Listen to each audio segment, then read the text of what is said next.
Menjelang pemilu 2024, pemerintah Kabupaten Maluku Tenggara menggelar rakor persiapan pelaksanaan distribusi logistik dan sarpras. Pemerintah Kabupaten Maluku Tenggara menggelar rapat koordinasi, meningkatkan sinergitas dan persiapan penyelenggaraan pemilihan umum 2024 pada Jumat 2 Februari 2024.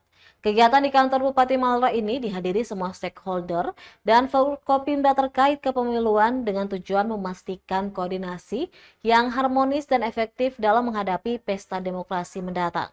Penjabat Bupati Maluku Tenggara, Jasmono, meminta agar dalam menentukan lokasi penyimpanan logistik di kecamatan, hendaknya ada koordinasi antara camat, PPK, dan aparat keamanan.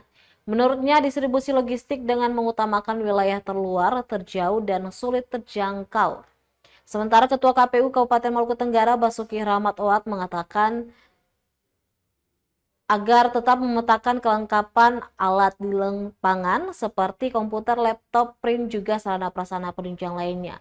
Dalam kesempatan tersebut, Forkopimda sebagai leading sektor kebijakan yang turut mengambil bagian dalam menyukseskan gelaran pemilu serentak 2024, memberikan pengarahan mulai dari Kapolres Malra, Dandim, dan Lantamal, Kepala Dinas Perhubungan, Camat, PLN, tokoh agama, juga unsur lainnya. Ini di mana? Terhadap 4 kategori sampai dengan minggu 7, Pak. Cuman kemudian yang sakit ditambah. Download Tribun X sekarang, menghadirkan lokal menjadi Indonesia.